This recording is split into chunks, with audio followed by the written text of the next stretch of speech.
In the twilight of Japan's Heian era, an age of elegance and poetry was drawing to a close. The courtly life of Kyoto shimmered with refinement, but beneath its surface, power was shifting.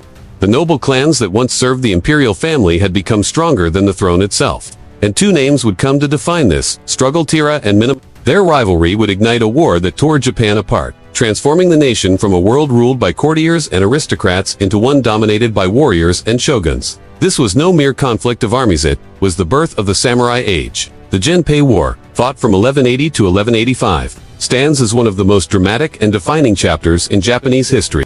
It was a civil war of loyalty, honor, and betrayal, a story of ambition that spanned across provinces, mountains, and seas. It would end with the fall of one clan, the rise of another, and the creation of Japan's first military government, the Kamakura Shogunate. But to understand how this war began, we must first travel back to an age of peace, a time when the imperial court still ruled from Kyoto, and the seeds of conflict had only just begun to grow.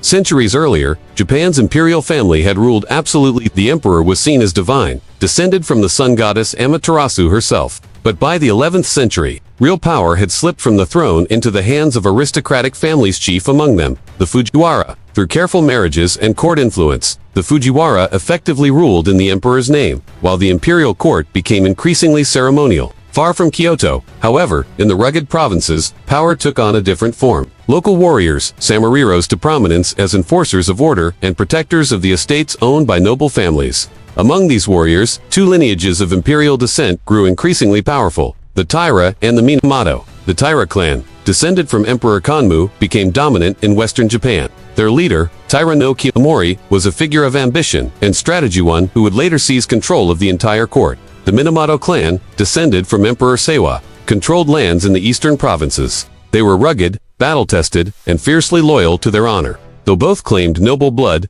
their power came not from court politics, but from the sword. As Japan's provinces grew restless and the court lost touch with the realities of the countryside, it was inevitable that these two forces, both proud, both descended from emperors, would one day clash. The turning point came in the mid-12th century.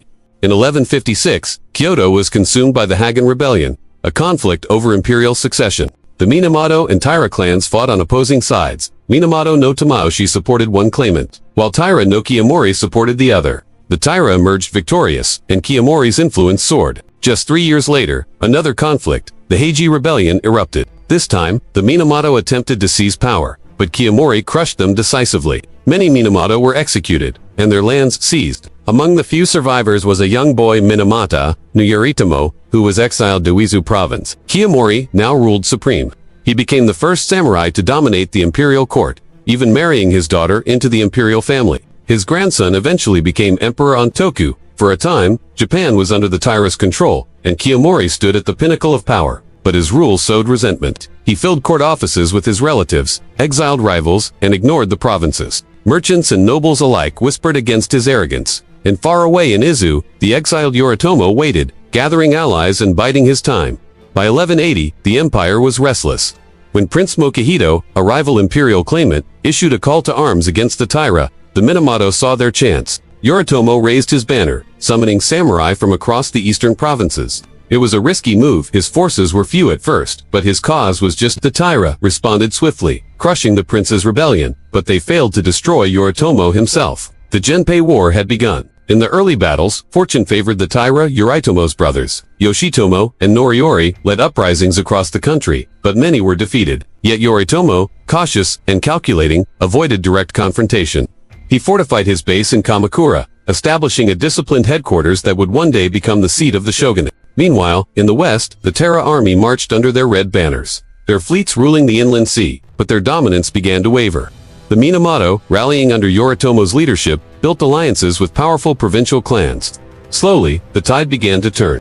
By 1181, Taira no Kiyomori, the great patriarch of his clan, fell ill and died. His death left the Taira leadership fragmented and uncertain. Yoritomo, on the other hand, had transformed his forces into a disciplined military government, gaining the loyalty of samurai through land grants and promises of stability. The Minamoto's strategy was not merely military, it was psychological. They presented themselves as liberators, restoring the emperor's authority, even as they built their own. Their disciplined organization contrasted sharply with the Taira's corruption and arrogance at court.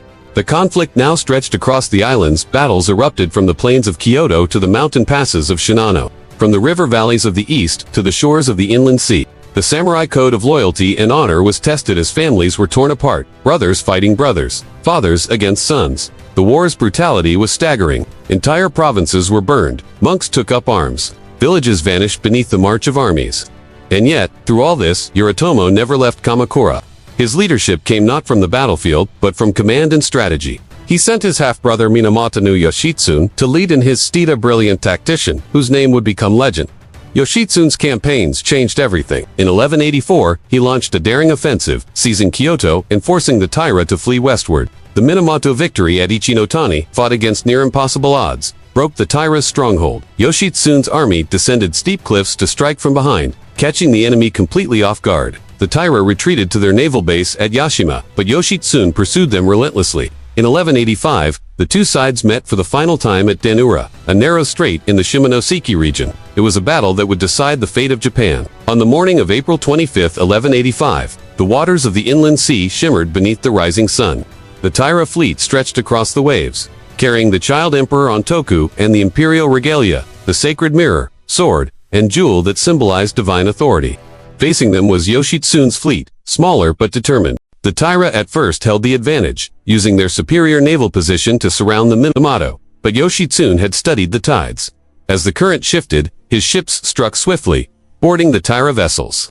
Amid chaos and cries, the tide of battle turned. Taira no Tomomori, one of the last Taira generals, realized defeat was certain. To preserve their honor, many of the Taira leaped into the sea, including the child emperor's grandmother, who carried the boy on Toku with her into the depths. The sacred sword was lost to the sea. The Taira clan had fallen. In the aftermath, Minamoto no Yoritomo emerged as the uncontested leader of Japan. He received imperial recognition, but true power rested not with the emperor, rested with him. From his base at Kamakura, Yoritomo established the Kamakura Shogunate, marking the beginning of Japan's feudal age. The samurai class had risen permanently. Loyalty, discipline, and martial skill replaced courtly elegance as the new values of Japan. Yet even in victory, tragedy shadowed the Yoshitsune, once hailed as a hero, fell victim to his brother's suspicion. Yoritomo feared his popularity, believing Yoshitsune sought to usurp him. Branded a traitor, Yoshitsune was hunted down and forced to take his own life. The war's greatest warrior died in exile, his legend immortalized in countless tales and plays for centuries to come. The Genpei War was more than a civil war, it was a transformation. It ended the Heian era S-world of courtly aristocracy and ushered in the rule of the samurai. It redefined Japan's political structure, social order, and ideals of honor and loyalty.